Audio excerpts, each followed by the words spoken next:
말씀 보겠습니다. 시편 34편 1절부터 8절 한 절 한 절 교독합니다. 내가 여호와를 항상 송축하며 그를 송축함이 내 입에 계속하리로다. 내 영혼이 여호와를 자랑하리니 곤고한 자가 이를 듣고 기뻐하리로다. 나와 함께 여호와를 광대하시다 하며 함께 그 이름을 높이세.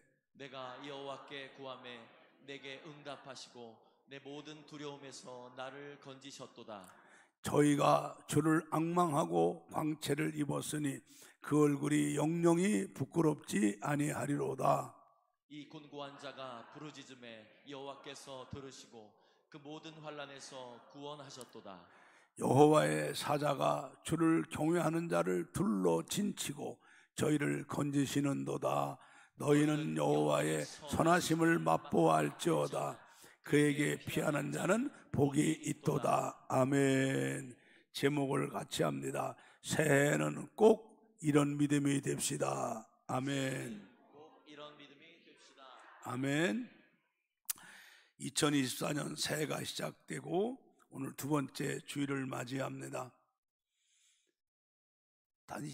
임마누엘교회를 담임하고 있는 이종수 목사의 간절한 소원이기도 하고 우리 하나님의 준엄하신 뜻이기도 합니다.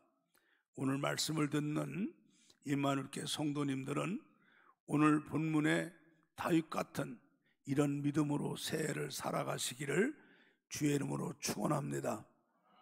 축원합니다. 그러려면은 오늘 말씀을 통해서 여러분들이 큰 은혜를 받아야 됩니다. 오늘 시편 34편을 보게 되면은 이 시편 34편은 아주 제목이 특이합니다.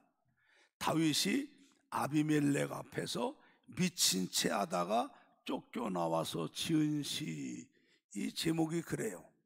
여러분 무슨 시 제목이 이렇습니까? 이 아비멜렉은 누구냐 하면은 블레셋 왕을 아비멜렉이라고 그래요. 애굽의 왕을 바로라 하고 성경에서, 그 다음에 로마의 황제를 가이사라고 성경에 말하죠. 그래서 아비멜렉은 사람의 이름이 아니라 블레셋, 지금 바로 팔레스타인의 왕을 지칭하는 용어가 바로 아비멜렉이에요. 이 다윗이 블레셋 왕 아비멜렉 앞에서 미친 채 하다가 나와서 지은 시예요. 자, 그러면 이게 어떻게 나온 시인가를 여러분이 알아야 오늘 본문에 여러분이 큰 은혜를 받습니다.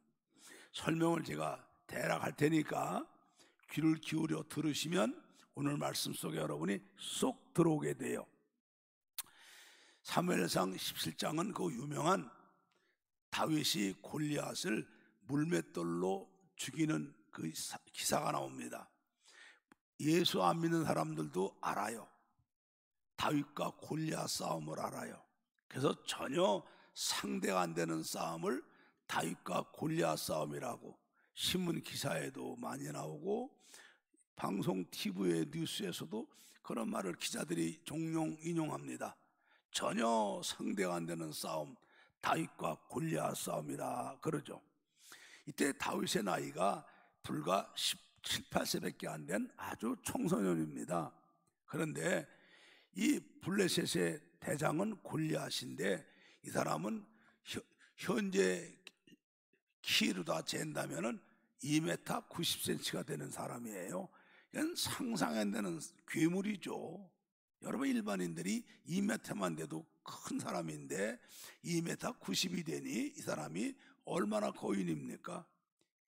지금 같으면 총을 쏘고 그래서 덩치 큰 게 아무 소용이 없지만은 이때는 직접 칼과 창과 뭉치를 가지고 싸울 때이기 때문에 이 사람을 이길 사람이 없죠. 그래서 이스라엘과 전쟁이 벌어졌는데 나가는 족족 골리앗에게 죽으니까 아무도 나가서 못 싸우고 성문을 콕 끌어잠그고 이 골리앗이 나와서 날마다 이스라엘 하나님을 조롱하고 모욕해도 나가서 싸울 사람이 아무도 없어요.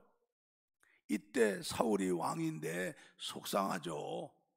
세상의 나라에 이렇게 인재가 없단 말이냐. 누구든지 나가서서 골리앗을 죽이는 놈은 내가 큰 재물도 주고 높은 벼슬도 주고 내 사위를 삼겠노라. 그러나 사람이 죽는데 누가 나갑니까? 40일 동안 그 온갖 모욕을 받고 있을 때 아버지 심부름으로다가 첫째 형, 둘째 형, 셋째 형이 전쟁에 나가니까 아버지 다윗의 아버지 이새가 얼마나 걱정이 되겠어요.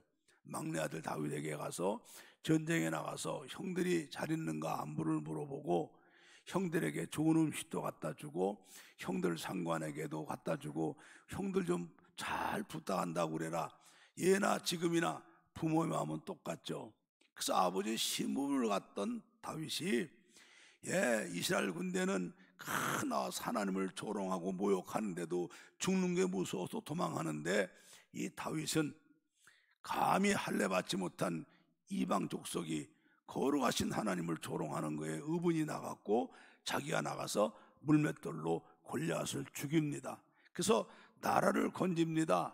자, 그래갖고 이제 다윗이 승장이 돼갖고 돌아오는데 그 백성들이 얼마나 환영을 하며 다윗을 전호하겠습니까? 근데 문제가 생겨요. 사무엘상 18장 7절을 보게 되면 사람들이 막 승리하고 돌아온 다윗을 갖다가 막 환영하면서 노래로다가 부르는데 여인들이 뛰놀며 창화하여 가로되 사울이 죽인 자는 천천히요 다윗이 죽인 자는 만만이로다 해요. 이게 바로 문제가 됩니다. 우리가 역사를 모르니까 이런 용어에 대해서 우리가 관심이 없지만은 여러분, 나라에도 왕의 호칭이 있습니다. 그 나라의 황제가, 나라가 아주 융성해서 황제가 되면은 황제한테는 폐하라고 부릅니다.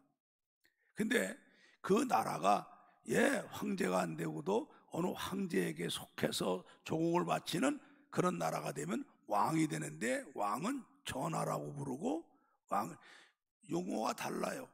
그래서 새해가 맞이하거나 생일을 맞이해 갖고 만조백관이 와서 왕을 칭송할 때에 황제한테는 만세 그러는 거예요. 그 다음에 왕한테는 천세 그러는 겁니다.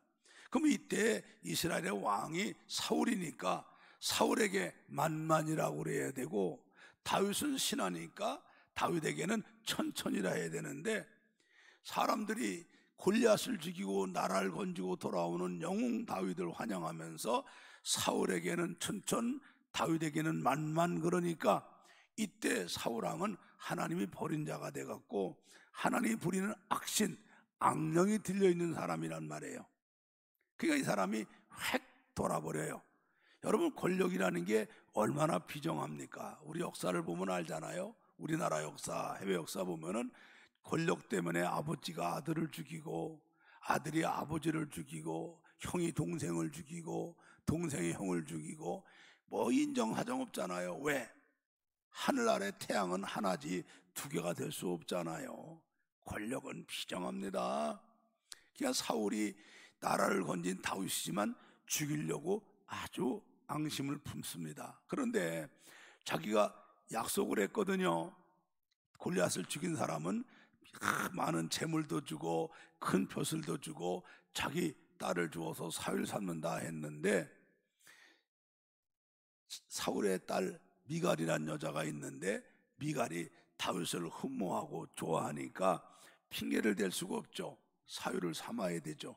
그러나 이 사울이 다윗을 죽일 욕심으로다가 한 가지 조건을 겁니다.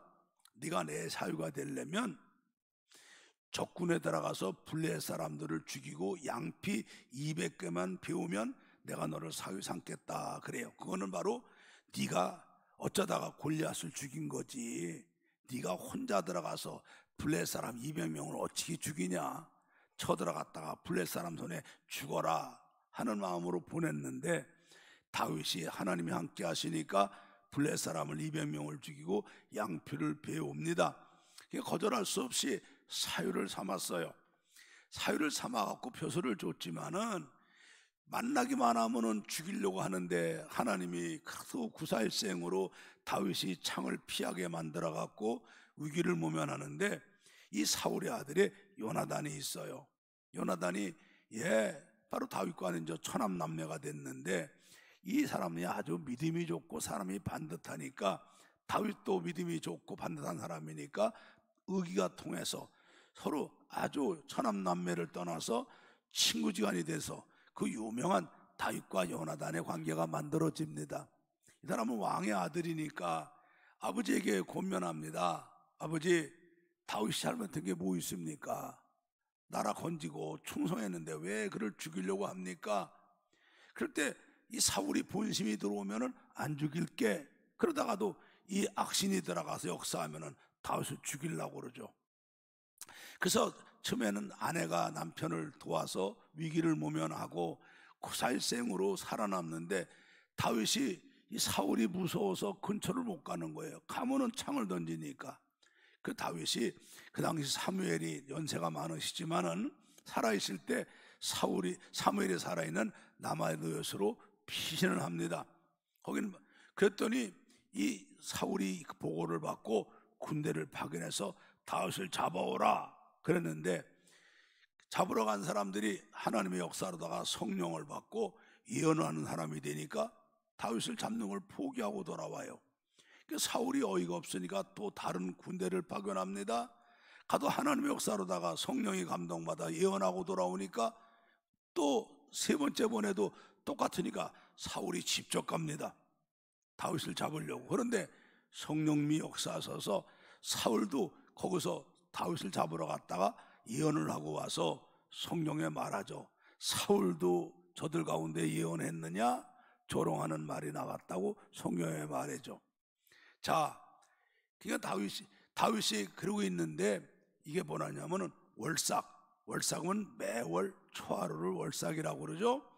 월삭만 되면은 이 왕 사울이 큰 잔치를 베풀고 자기 가족들이 다 모이는 거예요. 아들, 딸, 아들의 며느리 되는 손주들, 그 다음에 사위들까지 다 모여서 3일 동안을 이렇게 잔치라는 습관이 있는데 월삭이 됐어요. 그럼 다윗은 사위니까 당연히 가야 되는데 가면 보나마나 또 사울이 죽일 것 같으니까 다윗이 요나단과 의논합니다. 요나단이 둘이 약속을 해요.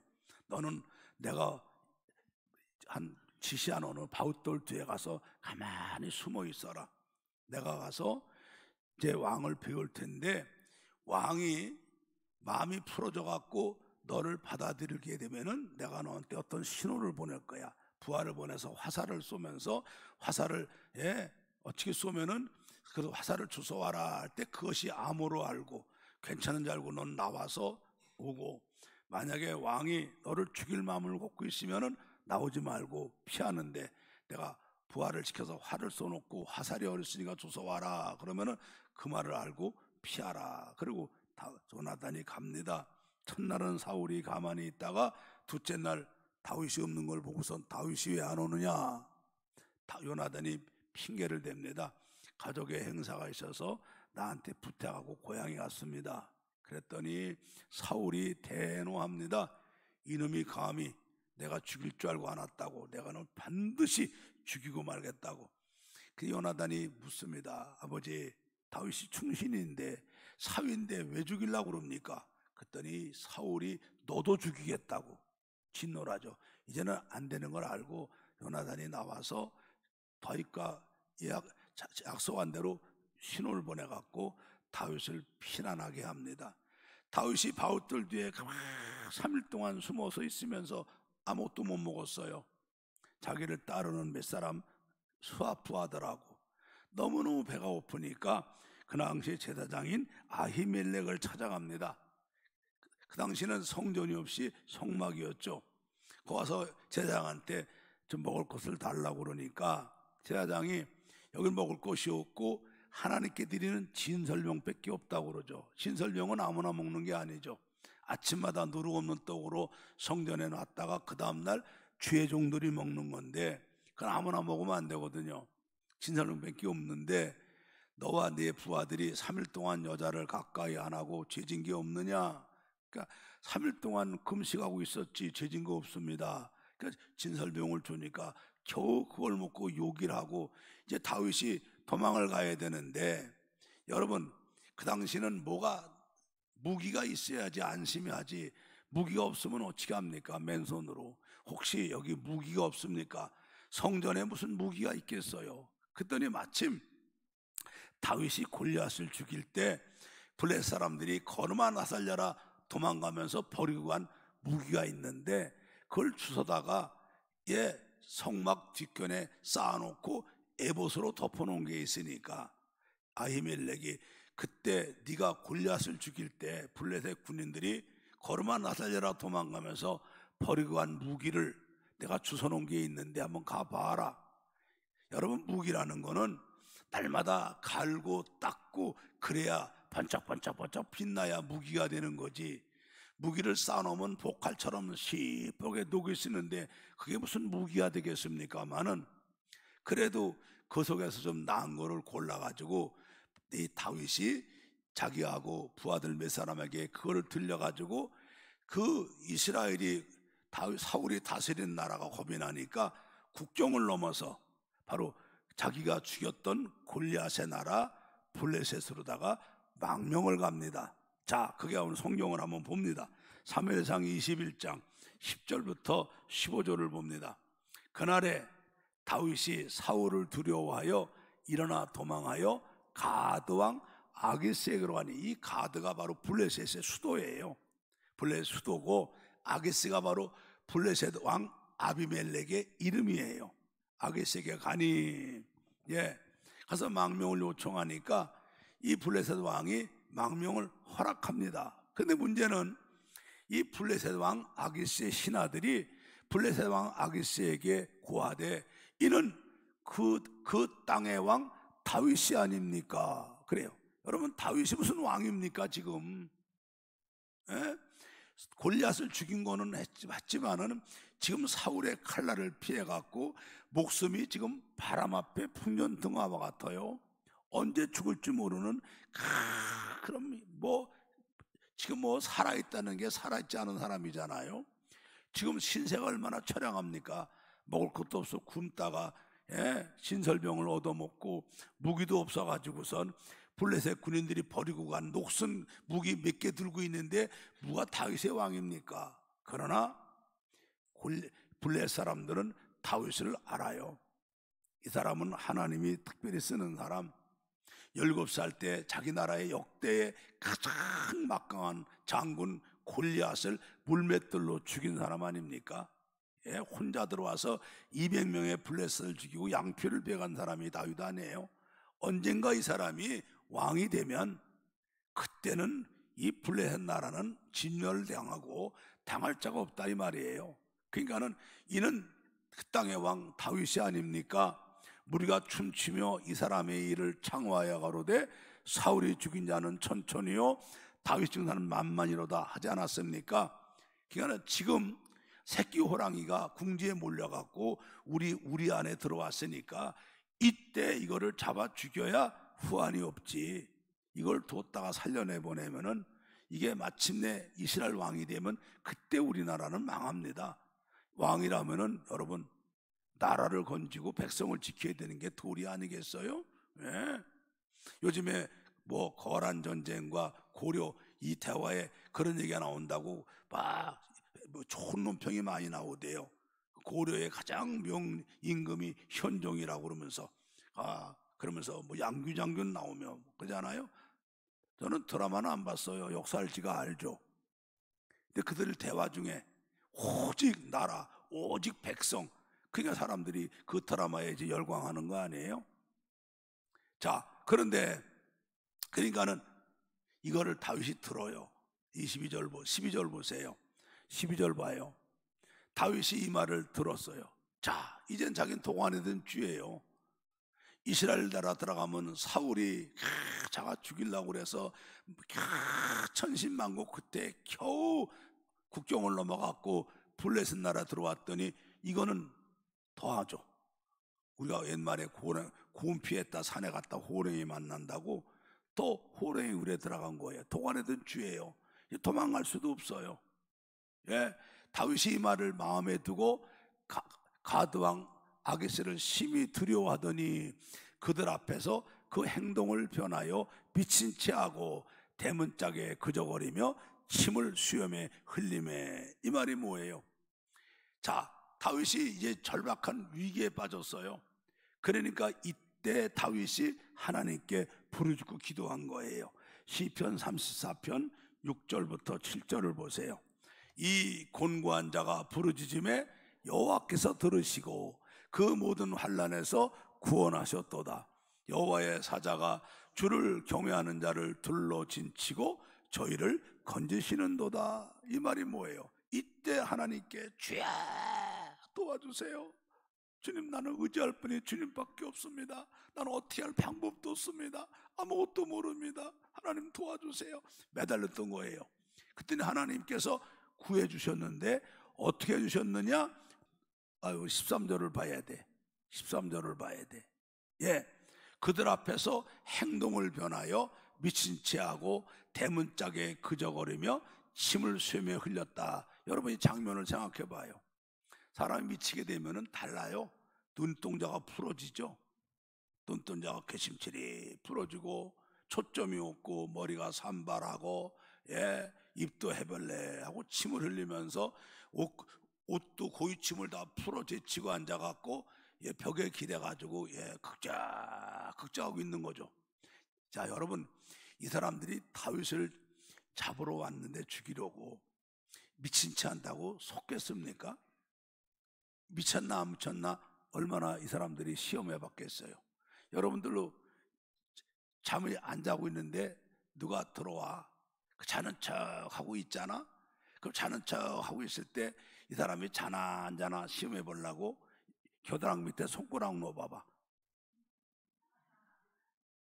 자동적으로 빨딱 일어나잖아. 에? 그냥 왜 거짓말로 잔 거예요. 그러나 여러분, 손가락만 여기만 닿아도 간지러워 자지러는 사람들에도 진짜 골아 떨어져 자면요 모릅니다. 겨드랑이 밑에 들어가서 긁어도 모르고 발바닥을 긁어도 모릅니다. 그 진짜 자는 거예요. 근데 거짓 자는 사람은 손가락만 놓다면 빨딱 일어나죠. 여러분, 이 미친 채가 아무나 되겠습니까? 또 미친 채 한다고 사람들이 속겠습니까? 그런데 이 사람이 다윗이 성령 하나님께서 미친 채 하는 지혜를 주셔서 미친 채 가니까 이 사람들이 온갖 시험을 해보고선 데리고선 왕한테 데리고 가잖아요. 14절 5절을 보세요. 그 왕 아기스가 그 신하에게 이르되 너희도 보거니와 이 사람이 미치광이로다. 어찌하여 그를 내게로 데려왔느냐? 내가 미치광이가 부족하여서 너희가 이 자를 데려다가 내 앞에서 미친 짓을 하게 하느냐? 이 자가 어찌 내 집을 들어오겠느냐 하고 내보내라. 죽이지도 말아라. 더럽게 그냥 미친 거 칼 피묻히지 말고 내다 버려라. 그래갖고선 사자굴에 들어갔다가 아가리 들어갔다가 살아나온 거예요. 누가 해주셨어요? 하나님이 해주셨죠. 예. 그래갖고 나가라고 때리고서 그냥 내보내겠습니까? 후드러 패갖고 물 껴주고 미친놈의 새끼 어이 가라 재수없다고 내칠 적에 물 맞으면서 매 맞으면서도 껄껄 웃으면서 미친 척하고서 저기 나갔다가 뒤돌아보다 사람 없으니까 냅다 도망갔겠죠. 그죠? 자, 그리고 한번 우리 사무엘상 22장 1절 2절을 보세요. 그러므로 다윗이 이제 블레셋을 떠나요. 미친 척 하다가 겨우 살아나와서 떠나갖고 아들람 굴로 도망하죠. 그 형제와 아비와 온 집이 듣고는 그려 내려가서 그에게 이르렀고 환난당한 모든 자와 빚진 자와 마음이 원통한 자가 다 그에게로 모았고 그는 그 장관이 되었는데 그와 함께한 자가 400명 가량이었더라. 그래요. 이 말씀이 뭐예요? 다윗이 이제 블레셋을 떠나갖고 다시 사울이 다스리는 자기 나라 이스라엘 땅으로 들어와서 아들람 굴에 숨은 거예요. 아들람 굴에 숨었는데 이 소식을 형제와 아비의 온 집이 듣고 그를 찾아오죠. 그러니까 다윗이 골리앗을 죽이고 이제 사울의 사유가 된 것까지는 경사였지만 사울이 악신이 들린 사람이 계속 다윗을 죽이려고 해서 다윗이 구살생으로 살아났다는 얘기를 가족들이 들었잖아요. 여러분, 형제라고 그러면은 이거는 같이 피를 나눈 형제가 아니라 그와 함께 아는 사람들을 형제라고 그러고요. 그 아비의 온 집이 바로 이새의 아들들, 그 형제들이죠. 그들이 궁금하고 염려하고 있다가 다윗이 이제 아들람 굴로 도망했다니까 안부를 물으러 모였고 22절이 중요한 거예요. 환난당한 모든 자가 오고 빚진 자가 오고 마음이 원통한 자가 옵니다. 여러분, 환난당한 자가 누굽니까? 산불이 나갖고 재난당한 사람, 장마가 져갖고 홍수로 재난당한 사람, 아니면 지진이 나갖고 그 다음에 전쟁이 나갖고 태풍이 불어서 당한 사람들이 환난당한 자죠. 요즘에 우리나라가 잘 사니까 국가에서 이분들을 갖다 핀처도 만들어주고 각 구호품도 갖다 보내주고 세금도 면제해주고 다시 일어날 수 있도록 국가에 지원도 해주고 그러죠. 나라가 가난하고 옛날에는 그냥 환난당한 자는 당한 자예요. 집 날라가면 집 없고 땅 떠내려가면 땅 없고 가족 죽임당하면 죽임당하고 자치면은 병들고 그런 당하로 살아가는 거예요. 이게 환난당한 자가, 이런 자들이 다 모이고 또 빚진 자가 모여요. 여러분, 우리 IMF 겪어봤잖아요. IMF에 갑자기 부도나거나 뭐가 되면은 재산 다 뺏겨 졸지에 문 밖에 내쫓김 당하고 노숙자 안 됩니까? 이 빚진 자들, 살 희망이 없는 사람들, 마음이 원통한 자가 누굽니까? 배운 게 없어서, 권력이 없어서, 돈이 없어서 권력 있는 자들에게, 돈 있는 자들에게 억울한 일 당하고, 내가 못 배운 게 한이고 힘없는 게 한이라 그 원통하게 분한 일 쌓여갖고 비참하게 살아가는 사람들이 원통한 자들이에요. 이 사람들이 다 다윗에게 모였는데 다윗이 자동적으로 이대 장관이 됩니다. 근데 그들과 함께한 자가 400명가량이 되었다 그랬어요. 이때 다윗이 오늘 시편 34편 엔게디 동굴에 나왔을 때에 아비멜렉 앞에서 미친 채다가 살아나왔을 때 그것을 간증하고 하나님께 영광 올려드리며 이들에게 낙심하지 말아라, 절망하지 말아라, 사람 의지하지 말아라, 하나님 바라봐라, 하나님 살아계시다, 너희도 나같이 이렇게 살면은 하나님 해주신다, 위로하고 주님을 증거한 말씀이 오늘 말씀인 줄로 믿습니다. 알아듣겠어요? 자, 그래서 우리 시편 34편 1절부터 22절까지를 한번 다 봅시다. 자, 이 제목을 반드시 알아야 돼요. 다윗이 아비멜렉 앞에서 미친 채다가 나와서 지은 시야. 바로 아들람 굴에 있을 때, 그때 자기와 함께한 환난당한 자, 빚진 자, 상처받고 억울한 자, 그들에게 주님이, 다윗이 하나님을 찬송하며 증거한 거예요. 내가 여호와를 항상 송축하며 그를 송축함이 내 입에 계속하리로다. 내 영혼이 여호와로 자랑하리니 곤고한 자가 이를 듣고 기뻐하리로다. 2절을 잘 보세요. 2절을. 내 영혼이 여호와를 자랑하리니, 주님이 살아계신 하나님이 나한테 이렇게 역사했다고 자랑하리니 내 말을 듣고 어려움 당한 사람이 듣고 위로받고 기뻐하리로다, 이 말이야. 할렐루야. 3절을 봅니다. 나와 함께 여호와를 광대하시다 하며 함께 그 이름을 높이다. 여러분, 광대하신 게 뭐예요? 광대하신 거는 하나님은 첫째 하늘, 둘째 하늘, 셋째 하늘 어디언니 계신 하나님이에요. 우리가 하나님에 대해서 인식이 없으니까 하나님은 성전에만 계신 줄 알아요. 아니요. 성전에 와서 우리가 예배하고 은혜 받고 기도하는 거지만 하나님의 역사는 여러분이 어느 곳에 있든지 거기 하나님이 계시기 때문에 역사하시는 줄로 믿습니다. 4절을 봅니다. 내가 여호와께 구하매 내게 응답하시고 내 모든 두려움에서 나를 건지셨도다. 5절, 저희가 주를 앙망하고 광채를 입었으니 그 얼굴이 영영이 부끄럽지 아니하로다. 여러분, 이게 무슨 말이에요? 주를 앙망하는 게 뭐예요? 주만 바라보는 거야. 우리가 고개를 푹 숙이고 있으면 얼굴이 그늘지고, 태양을 등지고 있으면 얼굴이 잔뜩 그늘지지만은 고개를 들어서 태양을 바라보면 햇빛이 내게 비치는 것처럼 우리가 마음을 정리하고 믿음을 정리하고 주님만 바라보면 주님의 은혜가 광채처럼 내 얼굴에 내게 비치는 줄로 믿습니다. 6절을 봅니다. 이 곤고한 자가, 여러분 공고가 뭐예요? 여러분 이 곤자가 입구 안에 나무 목자가 들어있고 쓸꽃자야. 앞이 꽉 막혀 있는 거야. 앞으로도 갈 수가 없고 뒤로도 갈 수가 없고 옆으로 피할 수도 없고 진퇴양난 설상가상 첩첩산중 그러면서 날로 날로 고통은 점점 더해가는 게 곤고한 자야. 그러나 우리는 사방은 막혔지만 위가 열려 있잖아. 주님을 바라보고 이 곤고한 자가 주님을 바라보고 부르짖음에 하나님께서 들으시고 그 모든 환난에서 구원하셨도다. 여호와의 사자 천사가 주님을 경외하는 자를 둘러 진치고 저희를 그 어려운 지경에서 건지시는도다. 너희는 여호와의 선하심을 맛보아할지어다. 그에게 피하는 자는 복이 있도다. 너희 성도들아 여호와를 경외하라. 저를 경외하는 자에게는 부족함이 없도다. 젊은 사자는 궁핍하여 줄일지라도 여호와를 찾는 자는 모든 좋은 곳에 부족함이 없으리로다. 너희 소자들아, 소자가 누구요?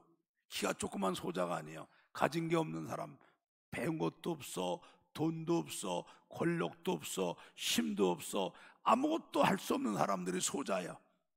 너희 소자들아 와서 내게 들으라. 내가 여호와를 경외함을 너희에게 가르치리로다. 생명을 사모하고 장수하여 복받기를 원하는 사람이 누구뇨? 내 혀를 악에서 금하며 내 입술을 괴사한 말에서 금할지어다. 악을 버리고 선을 행하며 화평을 찾아 따를지어다.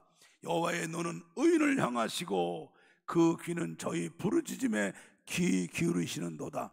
여호와의 얼굴은 행악하는 자를 대하사 저희를 자취를 땅에서 끊으려 하시는도다. 의인이 외침에 여호와께서 들으시고 저희 모든 환난에서 건지셨도다. 여호와는 마음이 상한 자에게 가까이 하시고 중심에 통회하는 자를 구원하시는도다. 의인은 고난이 많으나 여호와께서 그 모든 고난에서 건지시는도다. 그 모든 뼈를 보호하시며 그 중에 하나도 꺾이지 아니하도다. 악이 악인을 죽일 것이라. 의인을 미워하는 자는 죄를 받으리로다. 여호와께서 그 종들의 영혼을 구속하시나니 저에게 피하는 자는 다 죄를 받지 아니하리로다. 할렐루야. 우리가 그래서 말씀을 이렇게 상황을 알고 읽으면 은혜가 되는 거예요. 다윗이 바로 구사일생으로 하나님의 도우심으로 그 사자의 아가리 같은 블레셋 거기서 살아나오잖아요. 살아나와서 아들람 굴에 피하니까 환난당한 자, 빚진 자, 상처받은 자들이 모여들으니까 그들에게 자기가 있었던 것을 간증하면서 그들을 위로하는 거예요. 낙심하지 말아라. 좌절하지 말아라. 하나님 살아계시다. 하나님 우리와 함께 하신다. 그러니까 우리가 그 하나님의 도움받고 살으려면 너희가 이렇게 살아야 된다. 할렐루야. 나는 이 말씀이 오늘 여러분들에게 은혜가 되기를 축복해요. 오늘 본문 중에서 특별히 34장 8절 말씀을 읽습니다. 다 같이 너희는 여호와의 선하심을 맛보아할지어다. 그에게 피하는 자는 복이 있도다. 아멘. 자, 이게 뭐예요? 너희는 여호와의 선하심을 맛보아할래. 여러분 이 말씀이 무슨 말이에요? 우리가 지식이 있는데 내가 혼자 나름대로 추측을 하고 상상해서 알고 있는 거는 지식이라도 그거는 헛것이 많아요. 잘못된 게 절대적이죠. 그런데 누구를 통해서 들어서 아는 지식은 내가 혼자 상상해서 멋대로 알고 있는 지식보다는 훨씬 건 낫습니다. 그런데 아무리 100번 듣는 것보다는 백문이 불여일견이라고 내가 가서 직접 보는 게 100번 듣는 것보다 그 지식이 훨씬 낫습니다. 맞죠? 그런데 100번 들어서 100번 듣던 거 한 번 보는 게 낫지만 100번 보는 거, 내가 보는 것보다도 내가 직접 만져보는 것이 더 낫습니다. 만져보는 것 중에서도 내가 맛을 봐야 돼요. 맛을 봐야 돼. 우리가요 그냥 남들이 하는 거 보니까 멋져 보이고 신나 보입니다. 근데 사람들이 그걸 맛을 본 사람들이 뭐랍니까? 아이고, 하여튼 맛도 모르고 까분다 저거, 그죠? 저기 한번 매운맛 한번 봐야 돼. 저게 얼마나 힘든가 쓴맛을 한번 봐야 돼. 우리 그런 말 하죠. 여러분, 맛을 보는 게 뭐예요? 내가 직접 생생하게 체험하고 절실하게 느낀 것이 맛보는 거예요. 그 너희는 우리 하나님이 얼마나 좋은 하나님인가를 맛보아 하려는 거예요. 여러분, 하나님 좋으신 하나님이에요. 정말 하나님 좋으신 하나님이에요. 우리는 하나님이 얼마나 좋으신 하나님인가를 맛보면서 신앙생활을 해야죠. 교회는 다니면서 하나님 맛도 모르고 앉아가지고 날마다 성전 뜰만 밟고 왔다 갔다 시계추처럼 하는 게 무슨 신앙입니까? 하나님 살아계시거든요. 하나님 이 자리에 계시거든요. 이분이 나의 모든 걸 주관하고 계시거든요. 근데 우리는 내 맘대로, 내 고집대로, 내 계획대로, 내 능력대로, 내 방법으로 살려고 그러니까 되니까 하나님 맛도 못 보고 살죠. 다윗처럼 너희는 하나님의 선하심을 맛보아하라. 그에게 피하는 복이 있도다. 이거를 우리 보고 체험하고 살라는 거예요. 지금 자기가 좀 어떤 처지예요? 다윗이 지금 왕으로 있습니까? 다윗이가 지금 골리앗 죽이고 백성들이 나와서 막 환호하고 다윗이 지금 사는 만만이라고 인기 절정에 있을 때 이거 했습니까? 아니에요. 다윗은 겨우 블레셋 아기스 왕 그 사자갈에서 겨우 살아나와 가지고 아들람 굴에 숨어 있을 때 이거 한 거예요. 우리는요, 내가 막 로또 복권이 붙고 여기 오신 분들 뭐 국회의원 당선되고 대통령 당선되고 내가 뭐 자식들이 잘 되고 그럴 때만 할렐루야 놀렐루야 하는 줄 알고 그전에는 그냥 인상을 팍 쓰고 아니옵시다. 여러분, 우리 형편이 핀다음에 여러분이 나오는 게 아니에요. 우리 믿음이 아들람 굴에 있을 적에도 다윗 같은 믿음이 돼야 되는 거예요. 내가 있는 형편이 지금 아들람 굴에 있는 것처럼 정말 겨우 하루하루 살아가는 것이 정말 하나님의 기적같이 살아갈 때이지만 하나님의 선하심을 맛보아하려고 간증하고 하나님께 영광 올리며 주님을 찬양하고 다른 사람에게 너희들 이렇게 살라고 말할 수 있는 그런 믿음이 돼야 되는 거예요. 여러분, 우리 믿음이 펴져야 현실이 펴집니다. 알겠어요? 네가 잘 되려면 만법부터 고치라는 말이 뭐예요? 우리 속의 영부터 달라져야 돼요. 2024년도가 정말 하나님의 기적과 축복 가운데 살아왔던 해 중에 최고의 해가 되려면 여러분의 연초부터 이런 믿음이 돼야 됩니다. 우리가 이런 믿음이 되려면 전제 조건이 있어요. 첫째는 이 하나님 말씀을 통해서 은혜를 받고 이 말씀이 손글보다 더 귀한 말씀인 걸 여러분이 깨달아야 돼요. 시편 119편 103절 말씀을 봅니다. 읽습니다. 주의 말씀의 맛이 내게 어찌 그리 단지요 내 입에 꿀보다 더하니이다. 할렐루야. 하나님의 말씀을 읽으면서 은혜 받고 말씀을 들으면서 은혜 받고 말씀을 공부하며 깨달아 은혜 받으면서 이 말씀이 진리의 말씀, 생명의 말씀, 구원의 말씀, 축복의 말씀인 걸 깨달아 갖고 내 영혼이 감격하고 감사해서 주여 아버지 아멘 할 정도로 말씀이 송이꿀보다 더 달아야 돼요. 이런 체험을 해야 돼요. 그럼 어떻게 하면 될까요? 시편 19편 7절부터 11절을 봅니다. 자, 읽었습니다. 여호와의 율법은 완전하여 영혼을 소생케 하고 그만. 자, 여러분 보세요. 요즘에 여러분은 영적 병들 가는 사람이 많아요. 자폐증 걸린 사람, 우울증 걸린 사람, 조현병 걸린 사람, 얼마나 영적으로 병든 사람이 많습니까? 이걸 병원에 가서 엑스레이 찍어봐야 사진 안 나와요. 그 병원에서는 통해가지고선 병증을 증명하고 약을 주는데 여러분 영이 병든 거를 육신의 약을 주니 치료가 됩니까? 육신만 마비가 되고 바보가 되죠. 자, 여러분 사춘기가 있죠. 사춘기 알죠? 사춘기 여러분 겪어보셨죠? 여러분 사춘기가 왜 생기는가를 알아야 돼요. 애들이 10대가 들어가면은 부쩍부쩍 하루가 멀리 큽니다. 예, 정말 자고 나면 애들이 부쩍부쩍 크죠.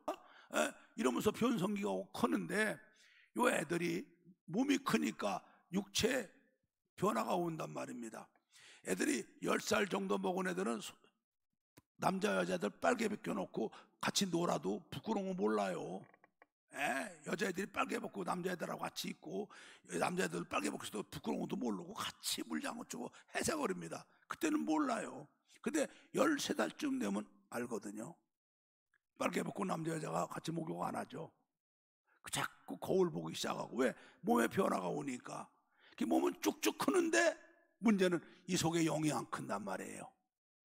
영이 안 크니까 육체는 크는데 영이 안 크니까 갭이 생기죠. 갭이 생기니까 이게 막 요동을 치는 거예요. 세상 말로 이게 지랄을 하는 거죠. 그러니까 괜히 삐쭈어리기도 하고 괜히 잘 삐지고 잘 울고 신경질 내고 뭐 웃기잖아요. 여러분 안 겪어봤어요? 그게 뭐예요? 육신은 크는데 이 영이 못 따라가서 그래요. 예. 그러다가 이제 그걸 못 채우고 크잖아요. 시집가고 장가갑니다. 자, 이 영은 안 컸어요. 몸뚱아리는 컸어요. 시집가고 장가가서 애들 낳았어요. 여러분 애를 낳으면 애가 얼마나 이쁩니까? 오늘 우리 교회 돌맞이한 애가 있어서 엄마 아빠가 문 앞에 있다가 목사님 우리 애기가 오늘 돌날 됐어요. 목사님 축복해서 감사해요. 그러면서 보통 얼마나 이뻐. 아이고 인형 같다. 아이고 난 남의 애건 우리 애건에 보기만 하면 애들이 얼마나 이뻐. 아니 그 이쁜 애를 내가 낳았는데 얼마나 이뻐야 돼. 근데 애를 낳고 왜 우울증 걸려? 왜 애를 낳고 우울증 걸리냐고. 왜? 이 영이도 병들어 그래요 이게. 여러분 이거는 보약 먹어도 안 낫고 이거는 어떤 약으로 치료 못해요. 이거는 영혼이 이 눌린 거는요 이 하나님 말씀을 먹는 거예요. 하나님 말씀을 읽으며 은혜 받고 들어서 은혜 받고 공부에 은혜 받고 말씀을 들을 때 이 말씀이 진리 말씀 아닙니까? 진리 말씀이니까 이 말씀이 내 속에 들어올 때마다 내 영이 살아요. 내 영이 살아요. 그 내용이 배짱 마른 나무가 봄이 되면 물기가 올라가서 새싹이 돋는 것처럼 이 말씀이 들어오면 내 영혼이 살아나는 거예요. 할렐루야. 여러분 하나님 말씀이 그런 말씀이에요. 예. 그러니까 정신병, 우울증, 조울증, 조현병, 사춘기 같은 건 이 하나님 말씀으로 치료되는 거예요. 애들도 어려서부터 하나님 말씀을 읽고 기도하고 어릴 때부터 성령으로 크면 애들 사춘기 없이 커요. 자, 여호와의 말씀은 완전하여 우리 영혼을 소성하게 하고 여호와의 증거는 확실하여 우둔한 자를 지혜롭게 한다 그랬어요. 여러분 우둔한 자가 뭡니까? 아무리 미국에 가서 하버드 대학 나오고 최고 영국의 옥스퍼드 대학을 나와도 사람이 얼마나 미련 곰띵입니까? 이 우둔한 자가 뭐냐면은 눈으로 보아도 알지 못하고 손으로 만져도 알지 못하고 지가 먹어도 알지 못하는 자들이 우둔한 자예요. 얼마나 우둔합니까? 누가 복 주는도 모르니까 돌덩어리한테 복 달라고 그래요. 여러분 돌덩어리가 무슨 복을 줍니까? 듣지도 못하고 말도 못하는 거한테 복 달라고. 동네 앞에 있는 큰 고목나무한테 복 달라고 그럽니다. 여러분 나무가 땔감이나 목재지 무슨 거기 복을 줍니까? 거기도 복 달라고 빕니다. 더 가관은 귀신한테 복 달라고 빕니다. 여러분 귀신이 복이 어디 있어요? 불행과 저주만 있지. 우리를 망치고 불행과 저주만 갖다 주는 게 귀신인데 그 복 달라고 그래요. 왜? 미련 곰탱이들이니까. 자기가 사람이면서 사람인지도 몰라요. 원수가 지나했다고 그러고 앉았고, 예, 사람이 왜 사는지도 모르고 사람이 죽어서 어디 가는 것도 모르고 천국과 지옥이 있는 것도 모르고 심판이 있는 것도 모르고 죄가 죄인지도 모르고 살아가는 거예요. 이게 우둔한 자 아닙니까? 그러나 우리가 하나님 말씀을 통해 은혜 받으면 깨달아져요. 하나님이 살아계신 걸 알게 돼요. 하나님이 천지 만물을 창조한 걸 알게 돼요. 내가 하나님의 뜻대로 지음받은 걸 알게 되고 내 속의 영이 하나님의 형상대로 지음받아나게 되고, 인간이 타락한 걸 알게 되고, 예수가 구주인 걸 알게 되고, 예수를 구주로 믿어 죄사함 받고 구원받고 천국 가고 부활하고 영생 얻는 걸 알게 되죠.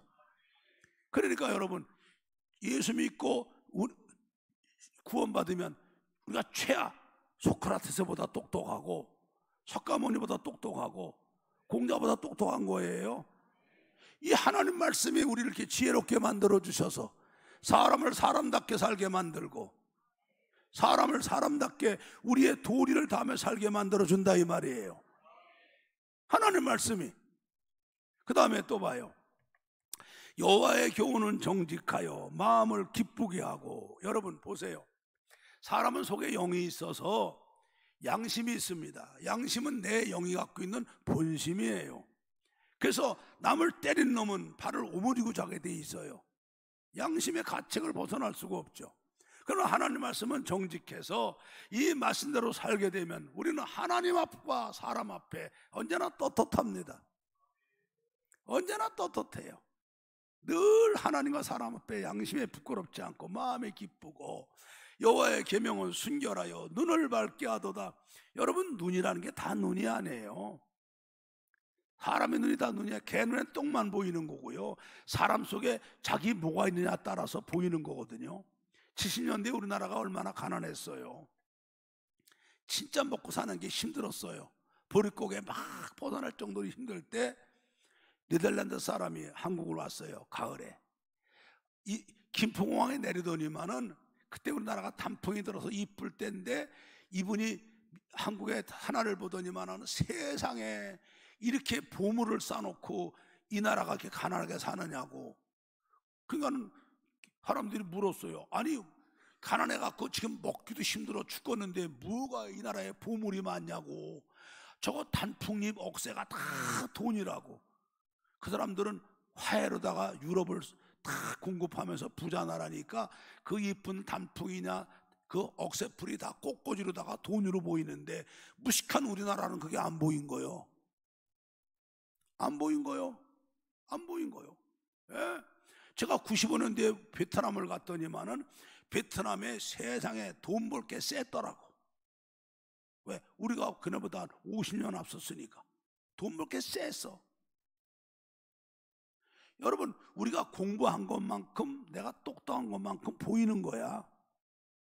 하나님 말씀은요, 순결해서 우리 눈을 밝게, 영의 눈을 밝게 해서 남들이 보지 못하는 거 보는 거야. 남들이 알 수 없는 걸 보는 거야. 할렐루야. 멋있잖아요. 하나님 말씀이 우리를 이렇게 만들어 주시는 거야. 생명의 말씀이요, 진리의 말씀이기 때문에. 할렐루야. 할렐루야. 자, 9절을 봅니다. 여호와를 경외하는 도는 정결하여 영혼까지 이루고. 여러분, 이 말씀은 영혼까지요. 영혼까지. 이 성경에 약속된 말씀은 영혼까지요. 영혼까지요. 내가 짐바브웨라는 나라를 가니까 나라가 거덜나갖고 100조 달러짜리 돈이 있더라고. 100조 달러 돈이 있어. 난 기가 막혀. 동그라미가 이래다가 동그라미가 10몇 개 쳤더라고. 아이고. 근데 그러면 못 쓰는 돈이 돼버렸어. 하도 인플레가 되니까 돈을 찍으면서 돈의 기한을 정했더라고. 이거는 금년만 쓴다고. 금년 지나가면 못 쓰는 돈이 되는 거야. 돈도 그렇더라고. 돈도. 여러분, 달러가 왜 세계에서 통용해요? 전 세계 가도 달러는 그 값어치를 인정받으니까 미국 돈 달러가 세계에서 인정을 받잖아. 돈도 전 세계 통하면 인정받는데 하나님 말씀은 영혼까지 이루는 거예요. 여기서 약속한 건 영혼까지 이루어 주시는 거예요. 여호와의 귀는 확실하여 다 의로우니. 아멘. 10절에 금 곧 많은 정금보다도 사모할 것이요 꿀과 손꿀보다 달도다. 할렐루야. 그래서 하나님 말씀을 읽어서 깨달아 은혜 받아, 들어서 깨달아 은혜 받아, 배워서 깨달아 은혜 받으면 이 말씀이 생명의 말씀이요, 진리의 말씀이요, 능력의 말씀이요, 축복의 말씀이요, 약속의 말씀이니까 바로 내 영혼이 기뻐서 감격해서 손끌보다 더 달아서 막으면서 아멘 주여 아멘, 아멘. 여러분 성경 읽으면서 들으며 그런 은혜 받아야 돼요. 그러면 그냥 등골이 짜릿짜릿 전기가 오면서 그냥 내 영혼이 팍팍 살아납니다. 20일 40일 금식에도 이런 말씀을 듣고 살아나오는 거예요. 이렇게 되면 어떻게 됩니까? 첫째, 내 영혼이 잘 돼요. 요한삼서 1장 2절에 말씀합니다. 사랑하는 자여, 내 영혼이 잘됨 같이 내가 범사가 잘 되고 강건하기를 구하노라. 여러분, 영혼이 잘 돼야 되거든요. 영혼이 잘 되는 게 바로 이거예요. 하나님 말씀 읽어서 은혜 받고, 들어서 은혜 받고, 깨달아 은혜 받아갖고, 아까 시편 19편 7절의 말씀부터 9절 11절 말씀처럼 내 영혼이 소생하고, 할렐루야, 내 영혼이 지혜롭게 되고, 내 영혼이 강건하게 되고, 내 영혼이 기쁨이 충만하고, 내 영혼이 감사가 충만하게 되고, 할렐루야. 이게 영혼이 잘 되는 거예요. 이 영혼이 잘 되게 되면은 이때부터는 우리는요, 하나님 경외하며 말씀대로 살아요. 하나님 살아계셔.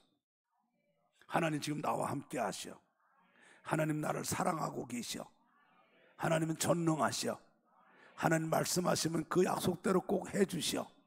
내가 주님 앞에 주님을 의지하고 주님을 바라보고 주님을 사랑하고 주님께 간구하면 언제든지 역사하셔. 이렇게 주님을 경외하고 살아요. 주님을 경외하고 살면서 하나님 말씀 읽으며 누가 뭐래던 그 말 안 듣고, 누가 아무리 협박을 해도 거기 안 넘어가고, 누가 유혹을 해도 거기 안 넘어가는 거예요. 아까 여러분 시편 1편 읽었잖아요. 복 있는 사람은 누구요? 악인에게 안 쫓아가고 죄인의 길에 안 서고 오만한 자리에 안 앉고, 하나님 말씀 읽고 듣고 내 것 만들고 마음에서 묵상하고 기도하며 그 말씀 하는 사람이 되죠. 할렐루야. 예. 그러니까 하나님마다 형통하게 해주시죠. 그러다가 다윗같이 아주 급박한 일을 만나게 되면은 당황하지도 않고, 사람들이 급한 일 당해보면 사람들이 알잖아요. 그냥 뭐 어쩔 줄 모르잖아요. 침착하게 하나님 살아계시니까, 하나님 나와 함께 하시니까, 하나님 나를 사랑하고 계시니까, 하나님 능력은 전능하시니까, 하나님 약속대로 해주시니까 하나님 의지하고 주님께 부르짖는 거예요.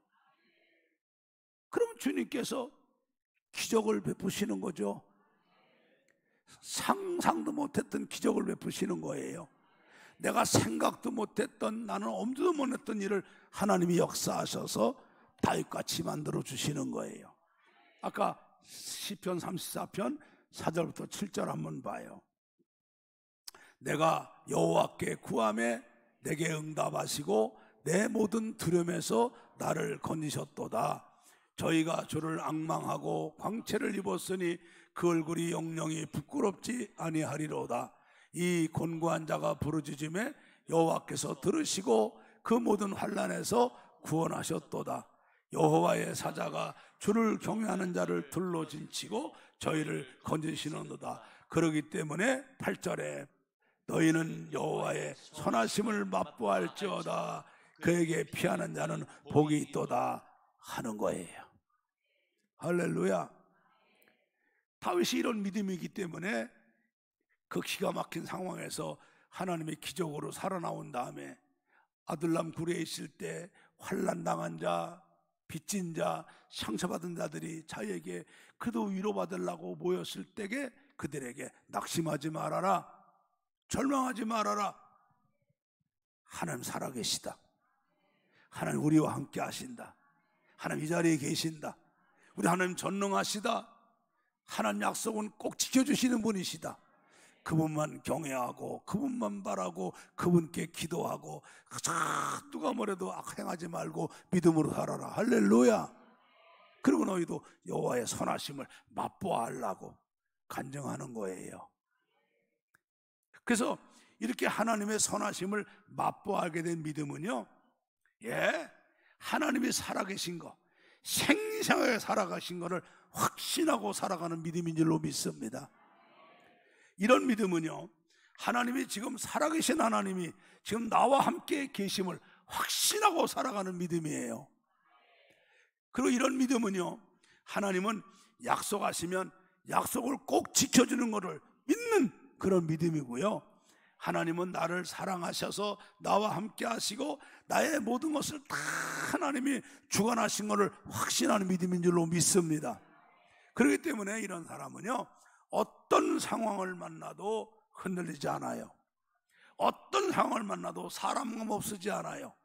사람한테 구걸하지 않고 사람한테 사정하지 않고 인간 방법 안 쓰고, 이럴 때일수록 더욱 하나님만 바라보고 더욱 하나님만 의지하고 하나님 말씀대로 살아가면서 주님께 매달려 기도하는 사람이 되는 줄로 믿습니다.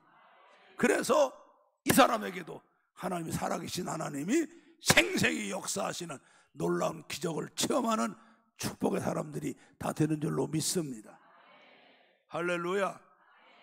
여러분이 지금 여러분의 형편이 지금 아들람 굴에 다윗 같은 분도 있고, 아기스 앞에서 빛을 찰 수밖에 없는 그 상황에 있는 사람도 있을 수 있어요. 그러나 그거는 상관없어요. 다윗 같은 이런 믿음만 되면 우리는 여호와의 선하심을 맛보아하려고 간증하는 사람이 되고 하나님을 찬송하는 사람이 되고 다른 사람들을 믿음으로 붙잡아주는 사람이 될 줄로 믿습니다. 나는 2024년 새해에 사랑하는 우리 임마누엘교회 성도들이 다 이런 믿음이 되기를 축복합니다. 정말 축복합니다.